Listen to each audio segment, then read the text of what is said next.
My name is Adrian, and I'm 27 years old.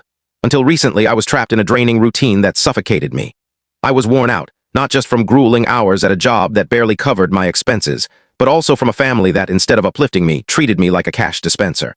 I grew up in a modest neighborhood where walls were thin, and neighbors knew more about your life than you'd prefer. When I was 15, my mother, Teresa, left to work abroad. She was a nurse, and the chance to earn a better wage in Europe was too tempting to pass up. She promised it would be temporary, that she'd save enough to give us a better future and return. But as years passed, her visits grew sporadic, though she sent money occasionally. At first, her absence left a void in my heart that ached. Over time, I learned to cope with the hollowness. My father, Leonard, and my younger sister, Brielle, remained with me, and without realizing it, I became the family's anchor. After high school, I started working. There was no money for college, so someone had to keep the household afloat. My first job was in a packaging plant, a loud, sweltering place where I spent 8 hours a day taping boxes for a meager wage. It wasn't glamorous, but it was what was available. Every paycheck went almost entirely to my father. He said it was for rent, utilities, groceries, household essentials. I didn't question it, it was my duty.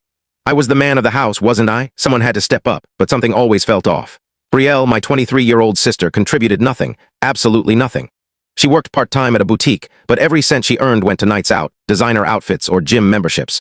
While I dragged myself home, feet aching and clothes soaked with sweat, she'd breeze in, looking polished, sharing tales of her party-filled nights. If I asked her to pitch in, even with something as simple as chores, she'd scoff and say, "Oh, Adrian, don't be so boring. That's your job."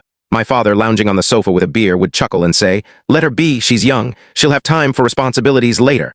My father, Leonard, was a different story. He used to be a mechanic before my mother left, but he quit when she started sending money.